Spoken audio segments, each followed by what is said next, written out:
a lot of factors got me to that point where my body was like, enough, I'm done. Yeah. And then my energy just like drained from my body, like it was Yeah. gone. And for Right. months and months, I couldn't get better. And it was flu-like symptoms. It was the sensitivity to light and noise. It Yeah. was heart palpitations. It was so many things going on. This like feverishness. I would have apples or anything even slightly acidic, and I'd get mouth sores. Like there Hmm. was nothing like mental about it. My whole mouth Right. would be full of Oh yeah. sores. Did test positive for Sibo. And I had Candida over and over again. Like my tongue was white. Yeah. So there was a lot of Especially dysregulation. after the antibiotics, it usually looks like Oh my cake. gosh. And Yeah. I couldn't get out of it. Like it didn't matter. The antifungals I would take did nothing. Oh, it probably Like, made it worse. oh, I know. And then some people would be like, it's because you eat meat, or some people would say it's because of this. And you try so many. Sugar. Sugar feeds it.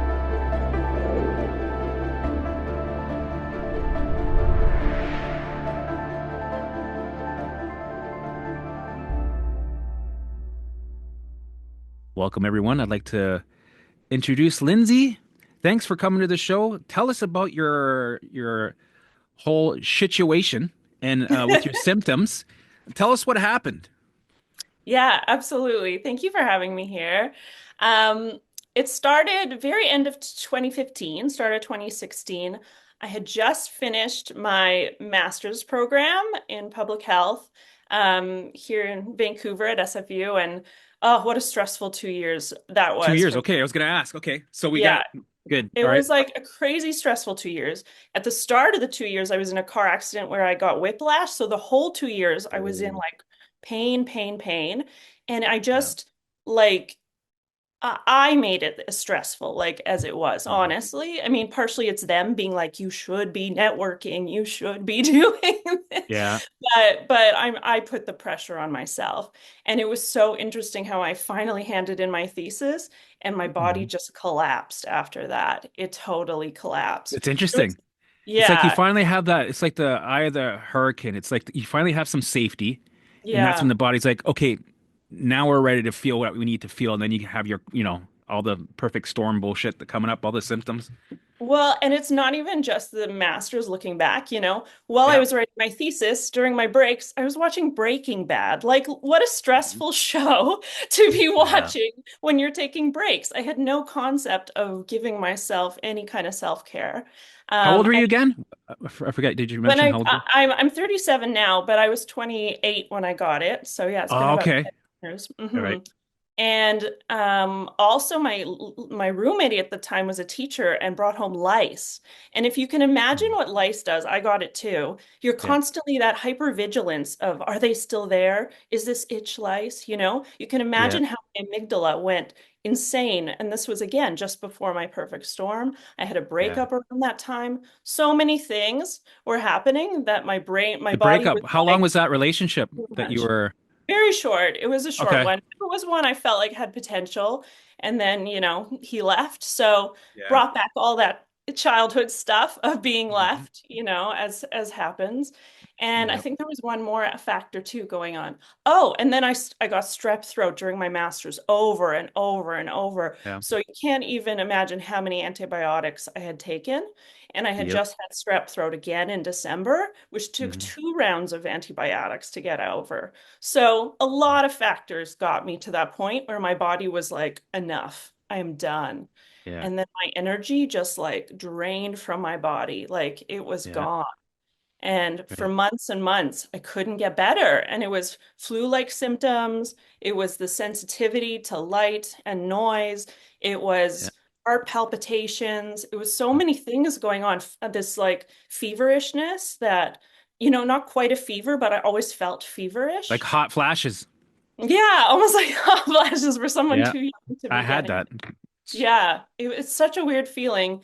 So yeah, it's a little bit of a long story in terms of like my recovery, but that was the basics of the big Did you have storm. any OCD, anxiety, depression, any sort of food sensitivities, any of that kind of stuff? Throughout, like, you know how symptoms change throughout your Yeah. illness? I definitely ended up getting some food sensitivities. I would have apples or anything even slightly acidic, and I get mouth sores. Like, there Hmm. was nothing like mental about it. My whole mouth Right. would be full of Oh yeah. sores. And Right. so I couldn't, yeah, after a while, I couldn't eat anything too acidic. Yeah, I tried all the different diets. I mean, we Yeah. could go into all Been the there. diets I tried, Yeah. but diet, as I learned in the long run, was not the core issue. Although I did test positive for Sibo, and I had Candida over and over again. Like my tongue was white. Yeah. So there was a lot of Especially dysregulation. after the antibiotics, it usually looks like Oh my cake. gosh. And Yeah. I couldn't get out of it. Like it didn't matter. The Mhm. antifungals I would take did nothing. Oh, it They probably made it really, worse. oh, I know. And then some people would be like, it's because you eat meat, or some people would say it's because of this. And you try so many. Sugar. Sugar feeds it, right? Yeah, That's another yeah. one.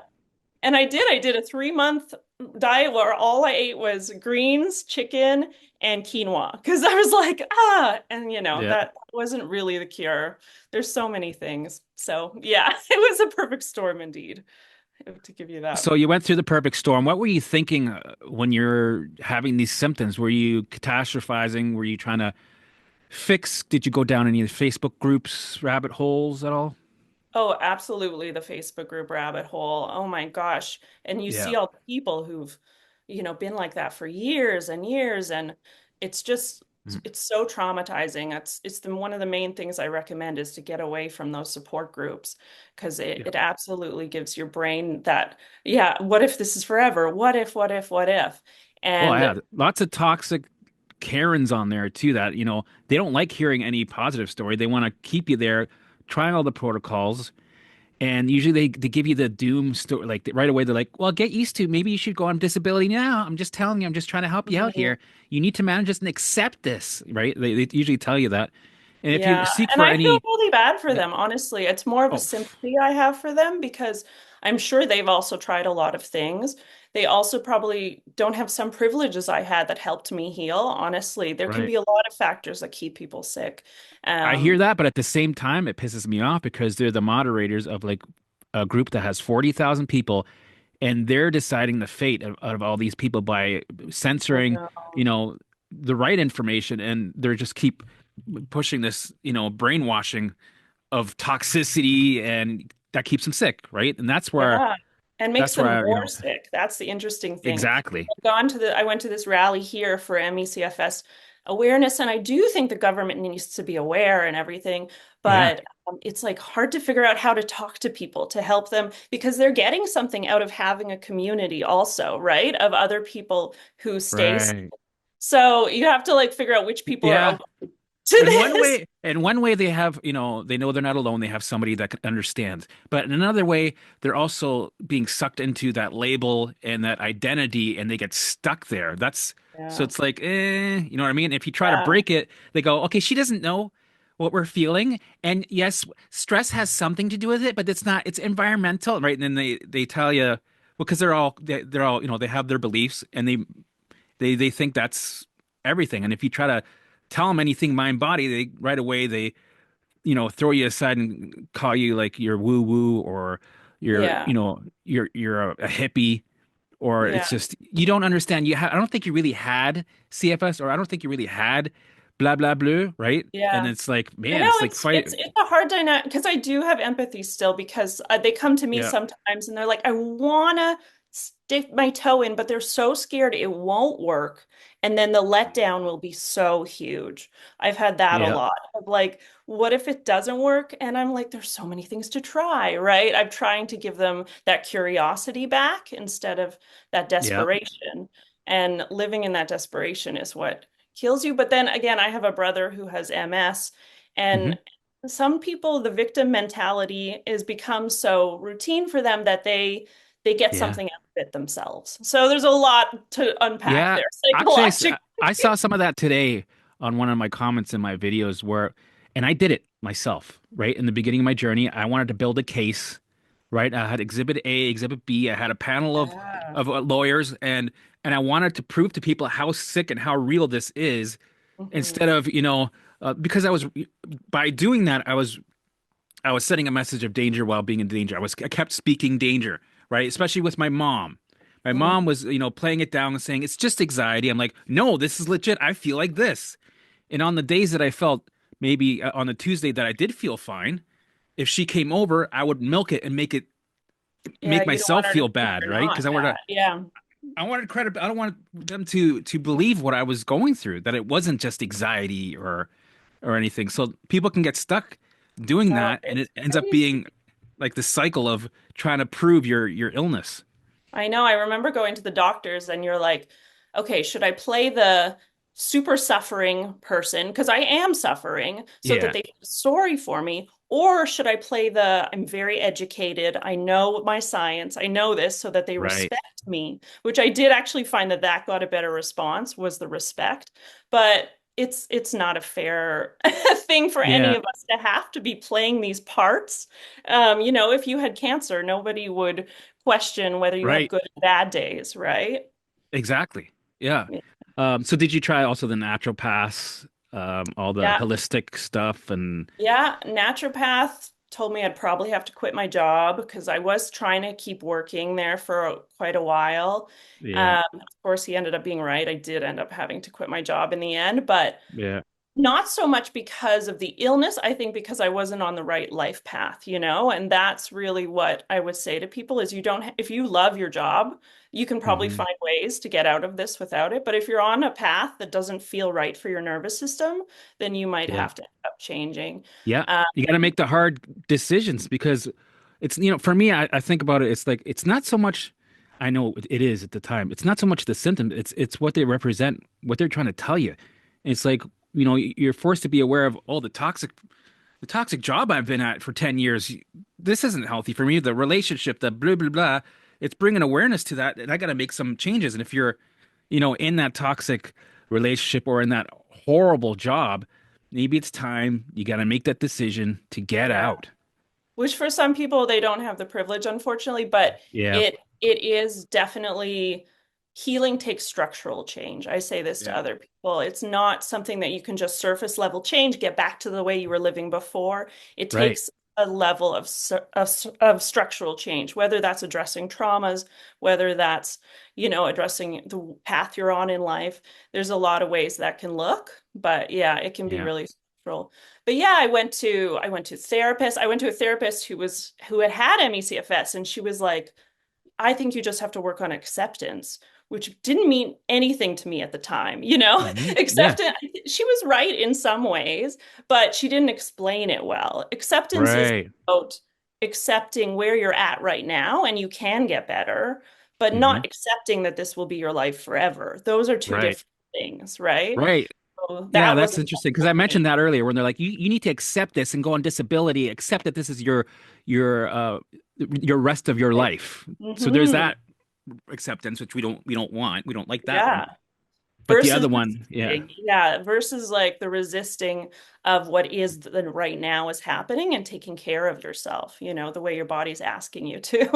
yeah. Oh my gosh, the things I tried. I did the fecal transplants. You ever heard of Oh, you fecal did. transplants? Oh Did my it gosh, work? not a Did it make thing. did it Didn't make do it a bloody worse? thing.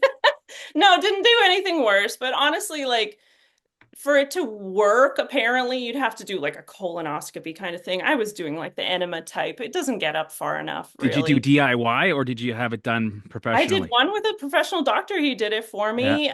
And then when I did one DIY with my friend I who's never almost even had a I almost flu. did that. I started thinking about my daughter. I'm like, my daughter seems pretty healthy. I think she'd be a good host. So I started talking to her about it, and she's like, Dad, I don't know if I want to. And thank Oh, God I didn't yeah. go down that, but I was close. I almost did the fecal. Yeah, it didn't do a bloody thing. It didn't do a thing. Yeah, Yeah, coffee enemas too. I tried that. yeah, I did tried, that. yeah, I had a doctor that was like, I always thought of chronic fatigue as a kind of depression and put me on antidepressants. Didn't do a thing. Hmm. Like, yeah, I tried a lot of things. Obviously, acupuncture, Hmm. um, Reiki. I tried, Breath yeah, work. all breath work, of course. You name it, honestly. Yeah, yeah. I tried all the things. Yeah, and meditation did help me a lot. I went twice to Thailand while I was sick to Ooh, stay up nice. north in these like Buddhist meditation centers, which helped. And then the second I Yeah. leave, it would all come back, right? Yeah. Because Interesting. again, I Yeah. wasn't changing at a structural level, you know? Right. I was trying to change things at a surface level. Okay. Well, let's talk about when you look back, what brought you into we talked about a little bit of it, but let's go back a little bit. What brought your perfect storm? How did this all accumulate? I guess how was your childhood? You don't have to give us crazy details, but Right. the general gist. No, yeah, it is really interesting to think of it that way, right? Because Hmm. the switch in my mind to understanding the mind body aspect of it, I think I had taken DNRS, I got Hmm. better, and then I got worse again. So that Hmm. wasn't it, right? I had a friend who was a counselor who said, Lindsay, this is a trauma illness. And I said, what are you talking about? My childhood was fine. I didn't really understand what she was talking about. But then I read Gabor Mate's book, When the Body Says No, which talks about the three personality types that are so common, or like essentially widespread across people who get chronic illnesses.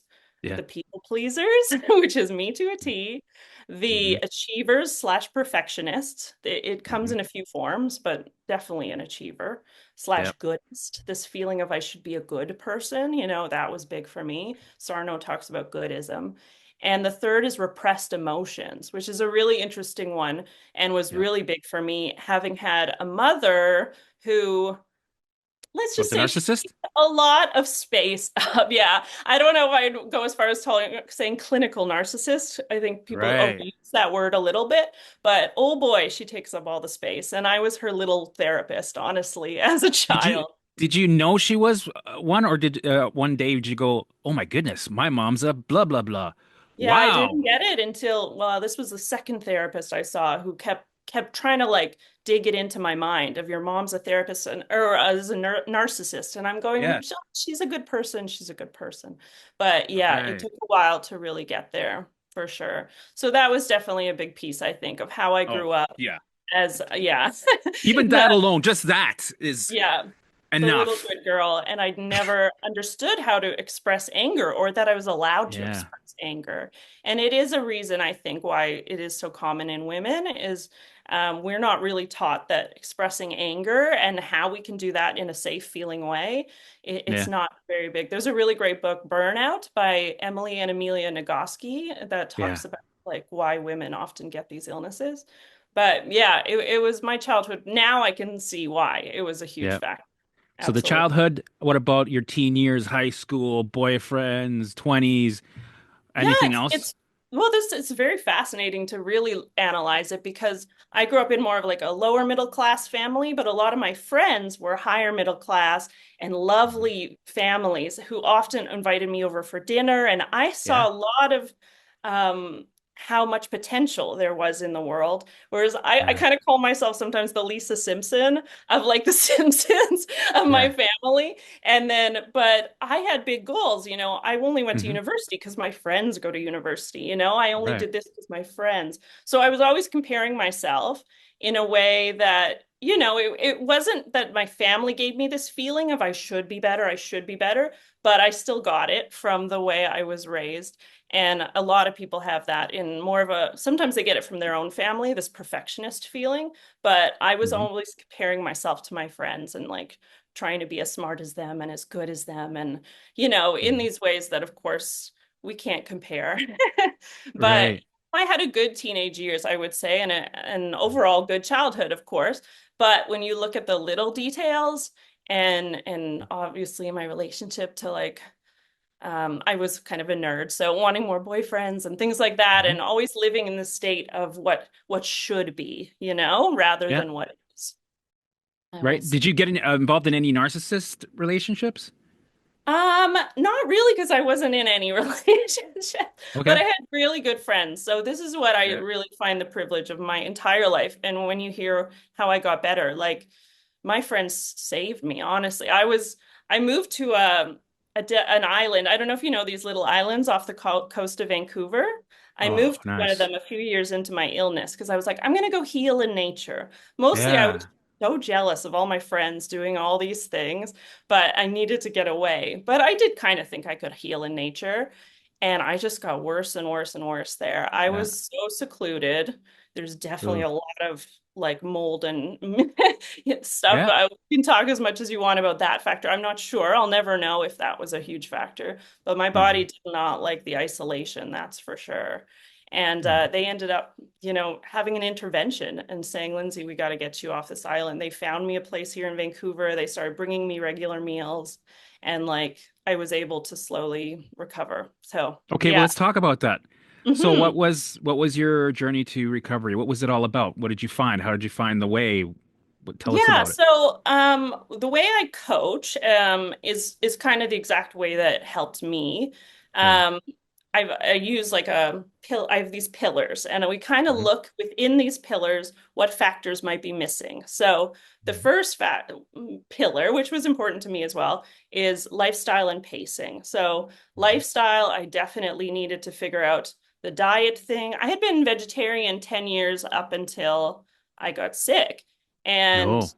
not a good vegetarian, like the kind of vegetarian that like lives off muffins and like nachos. Okay, yeah. Yeah, I hear In you. your 20s and you're doing like school Oh and man. you're not, Yeah. there was definitely no like quinoa and lentils in there. Yeah. So I was not filling my body with good proteins and the nutrients I needed. So Hmm. that definitely like um all the pieces around routine and sleep. I needed all those things for sure. Setting boundaries is a piece there. It kind of goes into my other pillar, but yeah, Yeah. that's one. Pacing is really important for a lot of people with ME/CFS. We can talk Talk about the about that. Some people yeah, might not know what that means. Could you please kind yeah. of tell us? Yeah, so pacing really, a better word for it is incremental exposure, really, Okay. is this idea that what happens when people get ME, CFS, specifically ME, there are different types. Some people can do it without pacing, right? And it Hmm. all depends on how cellular it's gotten, essentially. But what happens at a cellular level, have you heard of cell danger response? Cell This danger. No, I haven't heard that. yeah, cell danger response is the theory came up with Dr. Navio. Hmm. It's widely recognized as probably true. What happens when our Hmm. cells go into cell danger response is like we have mitochondria in our cells, and within Hmm. that, we have the ATP. So with a normal person, the ATP is being regenerated throughout the day. You use it up, you go to sleep. You use it up, you go to sleep.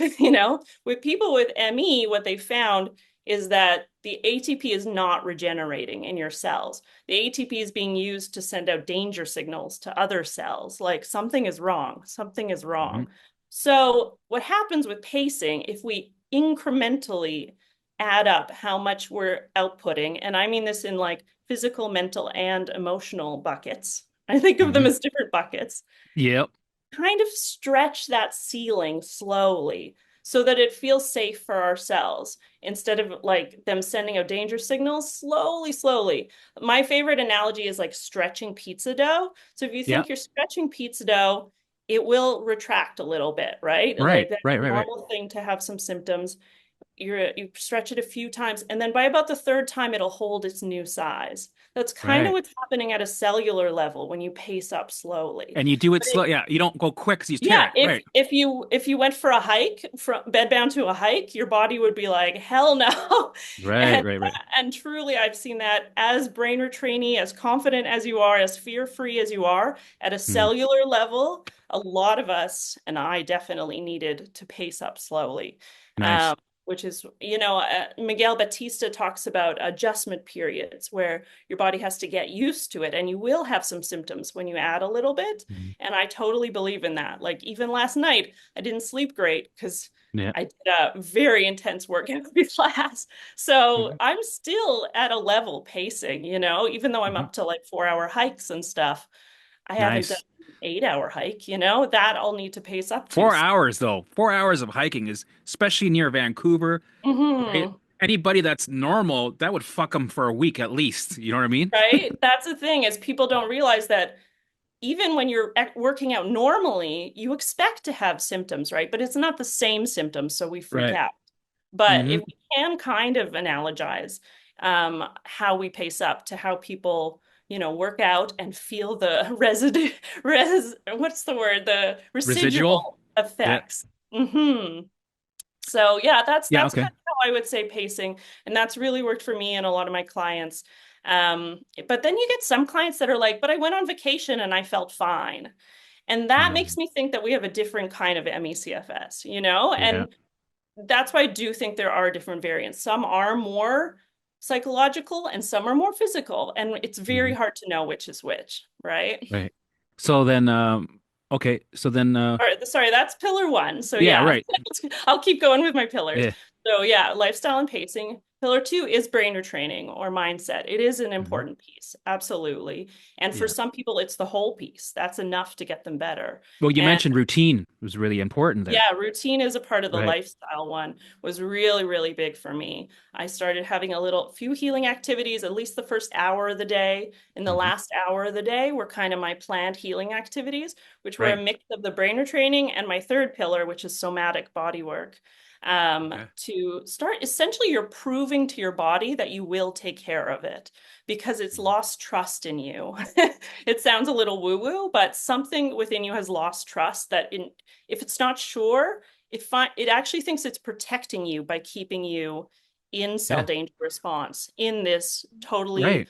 fatigued Well, it's shutdown. doing its job, right? It's Mhm. not going to take a risk, right? Because we programmed it in this survival state for all the years of curveballs that have been thrown at us. Now it's in a survival state, and it hunkers down and stays here. It knows we're alive here, we're safe here. I don't care if you Yeah. suffer. I'm just here to keep you alive. So any sort of movement, even if it's a good thing, I don't trust that. I'm not going Yeah. to make take a risk. So totally doing its job, and I would do the same thing. It makes sense.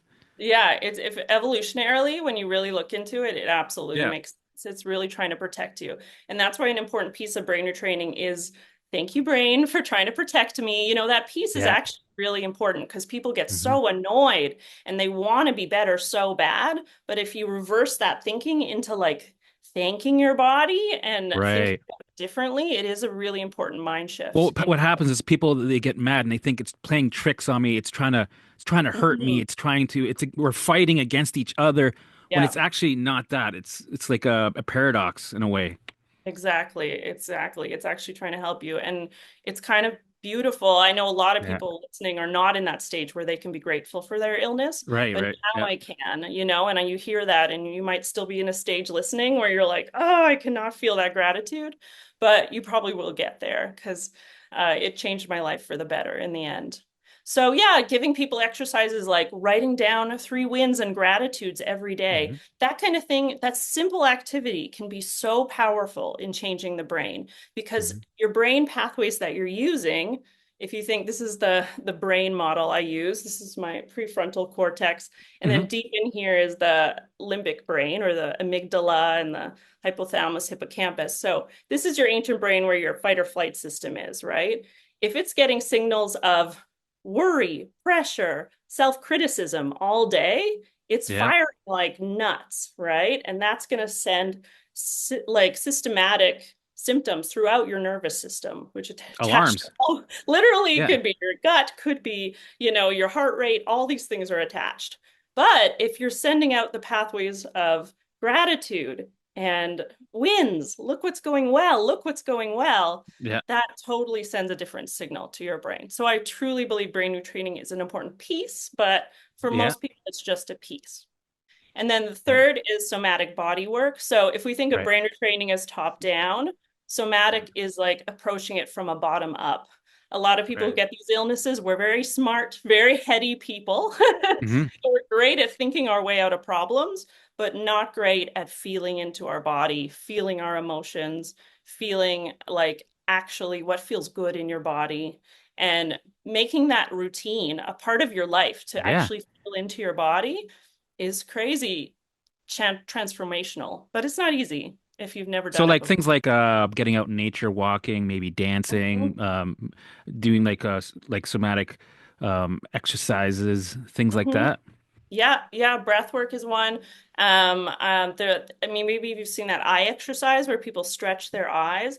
The eyes are directly connected to the vagus nerve, and that Hmm. sends your body the signal that, oh, if she's safe enough to do an eye exercise, like hold her eyes all the way left for 30 seconds and all the way right for 30 seconds, she must not be running from a tiger if she can do Yeah. that. So it instantly sends your nervous system into rest and digest. So yeah, there's a lot of little, even like octopus hands I teach people. You just very slowly move your hands. It's actually more like Mhm. a jellyfish. Yeah. So like, Lindsay, octopus is not right. But it's a Feldenkrais technique. He was a doctor in Eastern Europe who found out that all these slow movement therapies, it Yeah. healed both mental and physical illnesses because it's about being, present and intentional. And when you're Yeah. slowly moving intentionally, you can't be running from a lion, right? It Yeah. That's goes back true. to I used evolution. to rush everything. Everything was rush, rush, rush. Hurry up and get this done so I can ruminate on my symptoms. That was my Well, and we survival can go rush. all into like how society is just absolutely Right. counter set up to what we're teaching here, right? So I don't Yeah. blame anyone for that, of Did course. you do any sort of in your routine? Did you add any sort of visuals or meditations or anything like that?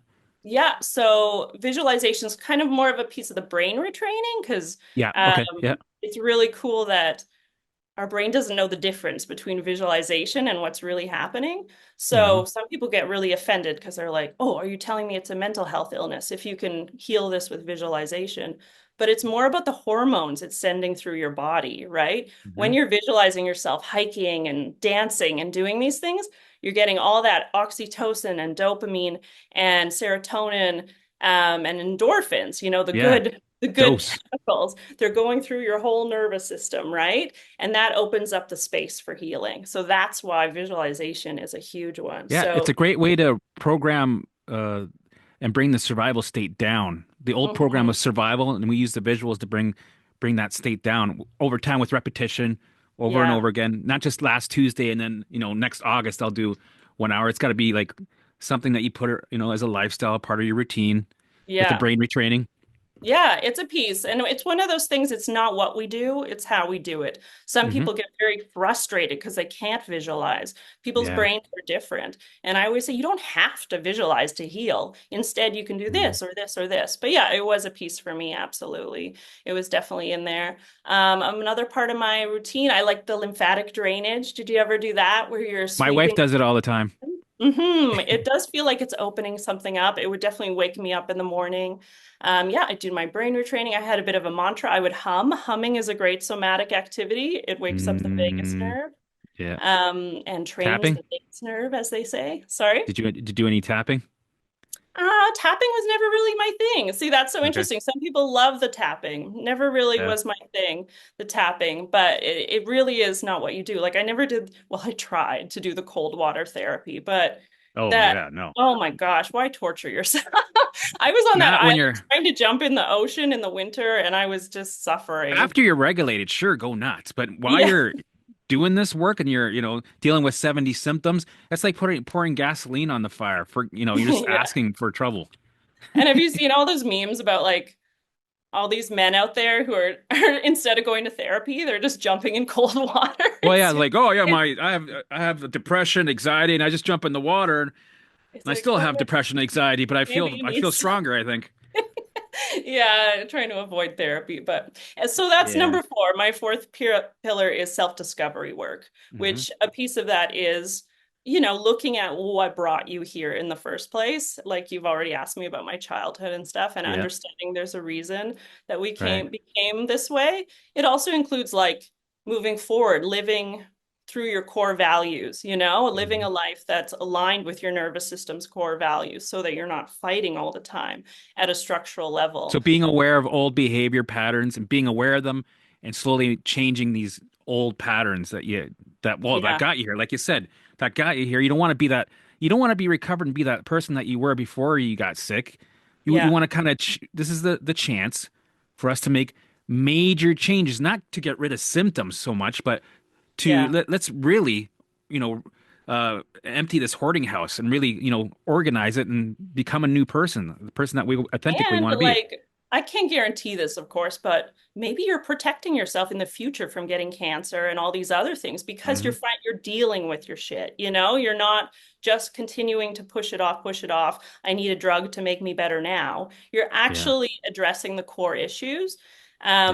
So there's a few main techniques that I use with clients. One is I like to teach journal speak. Have you heard of journal speak? Yeah, through Nicole source. Sachs.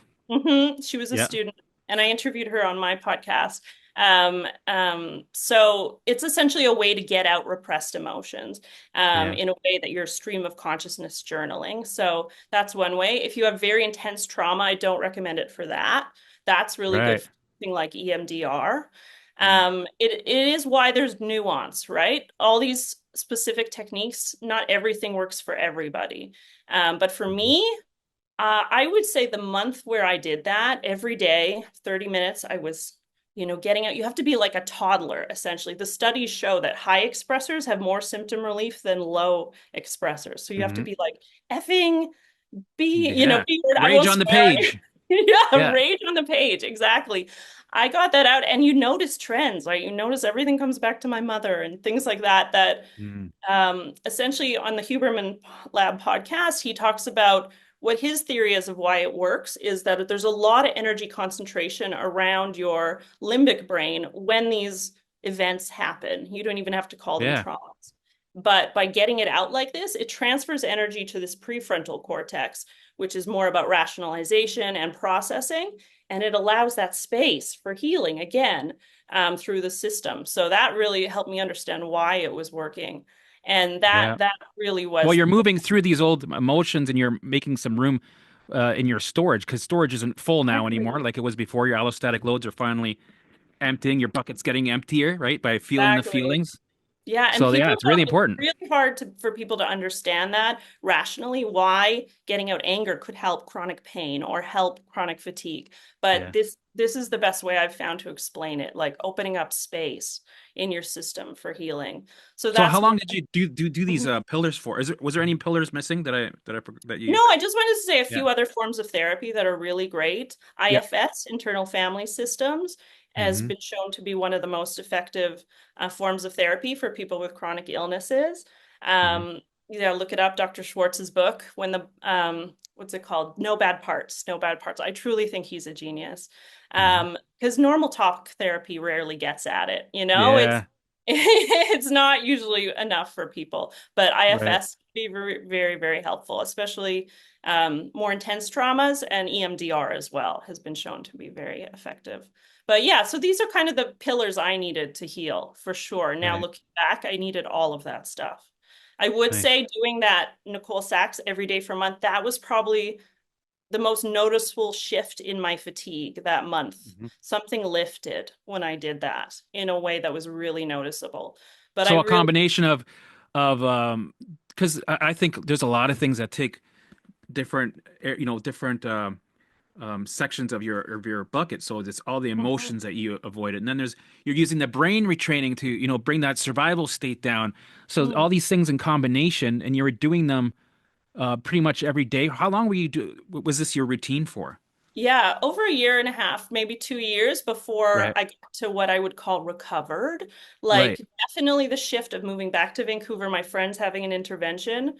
Hmm. From there, I was pretty steadily, of course, healing is like this, but I was able to work up from there. Whereas before, it was like, work up, crash. It was really, Hmm. really hard before that. So of the 7 years I was really sick, like the last two were recovery, I would say. The five in between was trial and error and a lot of error. And that's okay. We need Yeah, that. got to. Yeah. A lot of people come to me at about the 5 year point. It's really Yeah. interesting that that's usually how long it takes, unfortunately. Some people find it sooner, which is great. Now, because of social media, the one really good thing about it is resources Yeah. That's like yours true. out there. Yeah, is helping that accessibility so people can find it quicker. Did you find yourself because of this journey, and because it's like it's hard work, right? You're dealing with all kinds of symptoms, you're catastrophizing. Did you find yourself becoming more spiritual, having to look within? Definitely. Yeah, absolutely. Um, like I never want to ostracize anybody's like beliefs, so you don't have to make it a spiritual experience. Right. You can look at it in a scientific way, but for me, it definitely was. I remember I was on the brink, of my lowest low, definitely Yeah. that rock bottom where I was on the cliffs on my island, like ready to jump. And I was like, give me a sign. And this gust of wind just like came, and it just something gave me that hope that like I can do this. I can do this. It really switched me around when I was at that really rock bottom. I mean, I was bedbound. I was Yep. like living alone on an island. Like people who know my story, I've heard this a million times, but I was peeing in a Tupperware beside my bed because I was too Hmm. tired to get to the bathroom. Right, I right. just empty it once a day. And I had stacked cans of tuna beside my bed because I was too tired to go to the kitchen. So I would just eat from those tuna cans. Like it's crazy that I let myself get that bad alone because I Hmm. wasn't like I could have asked my parents for help, but there's a part of me who hated asking for help, you know? Yeah, And B, it's just crazy that this illness does that to us, that it can right. take so much of our life away from us. But I guess I needed to get that bad to Hmm. really change, you know? I needed to start doing the routines and not just taking every supplement for a week or two and stopping or trying everything for a week Yeah. or two or stopping. Something about that rock bottom did change me. And you'll hear that a lot, I think. Some of us need to hit it. But I'm not saying everyone needs to hit rock bottom if you're not there yet. I think it's a huge driver in, you know, doing the work and being consistent because if you're wishy-washy and go, yeah, maybe I'll do it tomorrow, maybe I'll do it next week. I think you need to be really sick and be really full of that fear where you're like, okay, I'll do it. I think it's time. Fuck it. Okay, we're doing it. What are we doing? And then you're focused. You're like, fucking right, let's do this.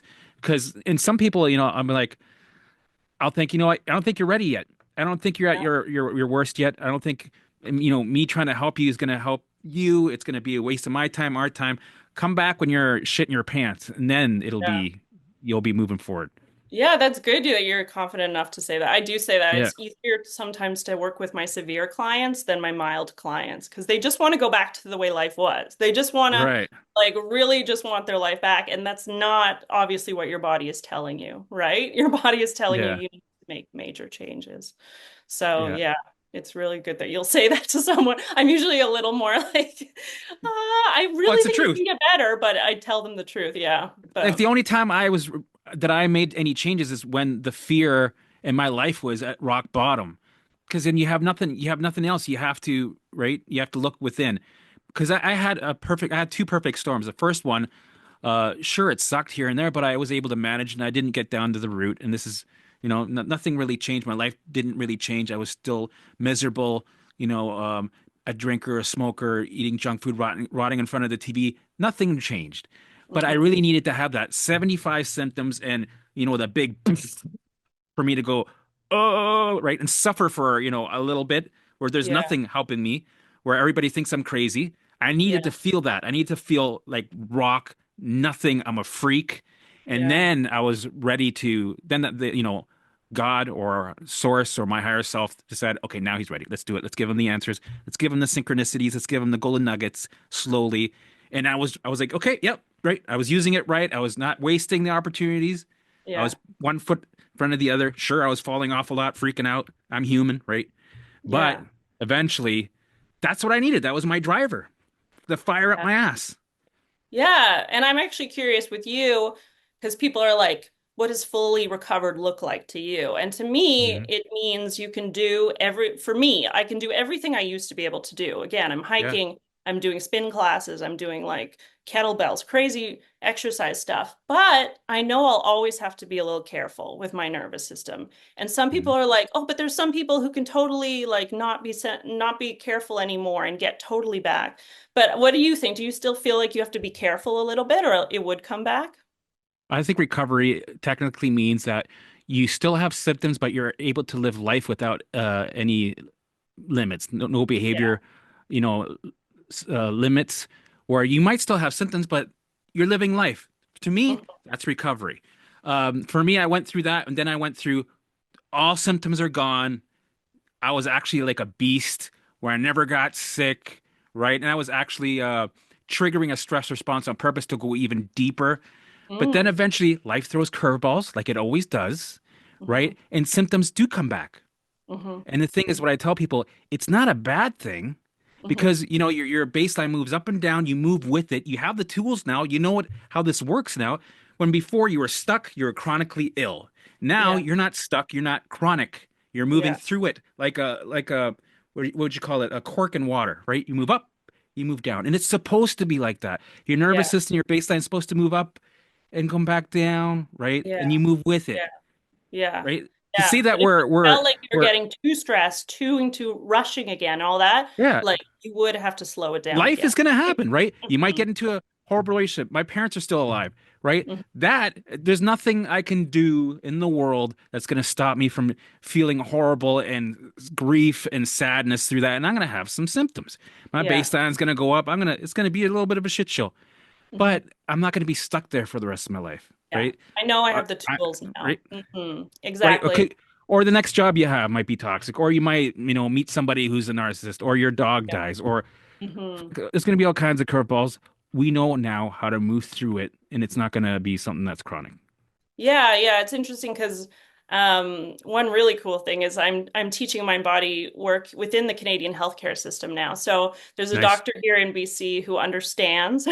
He gets what people need to heal. So I teach Yeah. a course to his patients, 60 people a week, and he has a bunch of courses. It's yeah, so if you're in BC in Canada, I mean, you probably already are a patient of Dr. Arsenault, but he still calls it remission. And I don't like that because I don't No. feel like I'm in remission. Remission Yeah. implies that I It's going to could, come back. yeah, it will come back and it You're may not come back. safe. You're just safe for now. For Yeah, there's now. something The about it I tiger's over really there don't like still. that.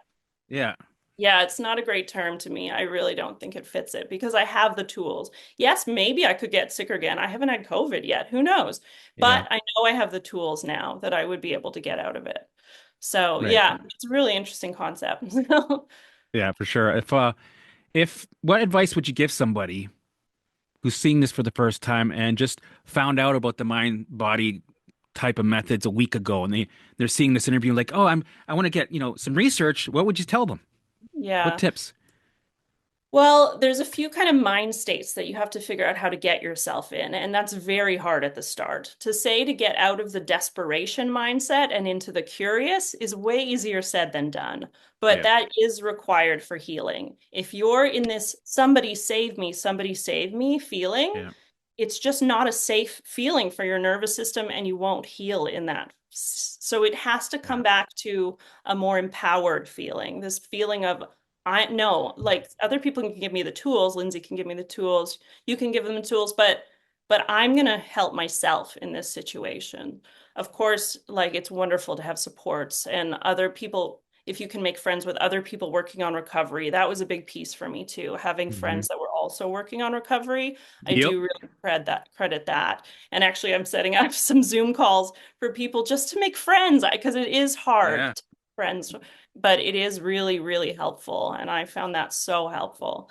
Um, so yeah, if you can make friends with other people working on recovery and you can, again, figure out what are the structural changes to your life that could be the reason why that you got into this in the first place and what changes need to happen and be brave. It takes bravery, right, to change some of Mhm. these things, especially if it's a toxic relationship or Yep. your relationship to your kids. And there's a lot of things that can be very hard to change, but it definitely is worth reflecting on.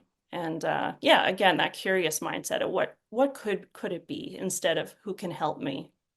Yep. And I think that's really important. Surround yourself with people that give you the proof that you can recover Mhm. because the brain's always looking for evidence compared to surrounding ourselves with information that's keeps telling us that we're never gonna shift anywhere because it's your mindset, it's your beliefs. That's what's gonna get you create your Yeah. reality. It's gonna get you out of this, right?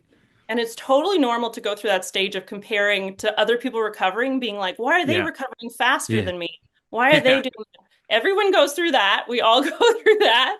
But Yep. remember, we don't know what their bucket is full of versus what your bucket is full of, right? So Right. they Yeah. may have already had to learn some of these lessons in their life from previous experiences that you haven't had to learn yet, you know? Yeah. For them, yeah, maybe brain retraining is all they needed, but I Yeah. sure need all four of those areas that I talked about. Yeah. So it's not worth it to compare. It's really not only a waste of energy, but it's harmful to your brain. So I think it's actually more of an opportunity when you're the person that's, took another year and you're sitting in the trenches a little bit longer because now you really know what it's like. And mhm. now you really sifted through the second by second of that hell that made, the exorcisms jealous. You came out of it, you overcame it. It took you, a little bit more of an apprenticeship in a Hmm. way, a little bit more experience to add on. I think that's a good thing. Yeah, absolutely. Yeah, but it's hard. This is the thing. Hmm. The actual things that'll get you better are quite simple. A few Yeah. activities in the morning, a few things before bed, a more constant check-ins with yourself is something I would say that I've kept up. Just that, a body scan once in a while just to see that feeling in my body is a difference that's really held up. I don't brain retrain every day now, but I have a Hmm. little bit of routine that feels like it keeps me in flow. And Yeah. my dog is a huge factor in my healing too. Once I was well Oh, enough to get a dog, just that oh. companionship, waking up every morning. She wants to come up here. This is Winnie. Just Aw, waking up every morning with this sweet thing cuddling you, like it cute. changed my life. So, Yeah, you know, dogs, massive, massive. And they force you to get out of the house because they got to go pee and they want to go for a walk and no. And I when love I it. got her, she ended up having more energy than I did. I was at about an hour of walking a day when I got her, Right. which some people would be like, that's really risky of you. But I just Yeah. knew. I knew that was a piece that I needed was in my recovery. But actually, that got me back into really brain retraining every day because I was like, I need to up my physical quite quickly to get up to her level. So I would be Mhm. visualizing us walking and having so much fun and it was pretty quick to rise It's because I interesting how sometimes these our pets are put in our lives for a reason at the right time. yeah, I call it a positive motivator. Like Yeah. people are like, "Oh, but I want to get back to taking care of my kids." It's not enough of a positive motivator for your nervous system because there's still some danger there too. Yeah. Whereas she was totally a positive motivator for Oh me. yeah. So They don't if talk back. They just yeah, love you constantly. and if I had to get rid of her, of course I could have, right? And not like Right. someone with kids, which is a deep responsibility. Oh yeah. So Yeah. if you can find something that's just pure positive motivator, finding your passion. And as I say, you don't want to be totally better when you get back to doing things you love. That's a piece of healing is getting Hmm. back to things you love. While I was healing, a few of my friends had babies. I wrote a children's book. I started the podcast, Post Viral Podcast. I really do recommend if you're out there listening to season one, because you can hear over the course of season one, my friend Stuart and I healing. Like at the Hmm. start, I was only out of bed about 4 hours a day at the start of that podcast.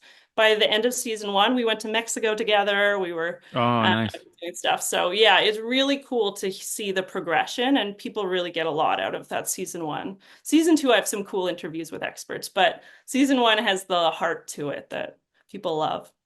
Awesome. So we'll send me all your links and I'll put them in the Yeah. description. People can get a hold of you. And yeah, thanks for coming on my show. I had a great time. This was good.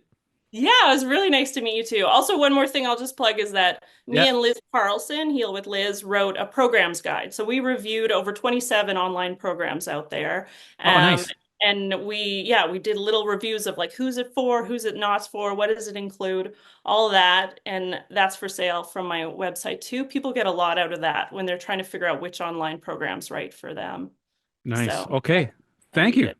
Yeah, no problem. It was really nice to meet you. Same here. Yeah. See you guys.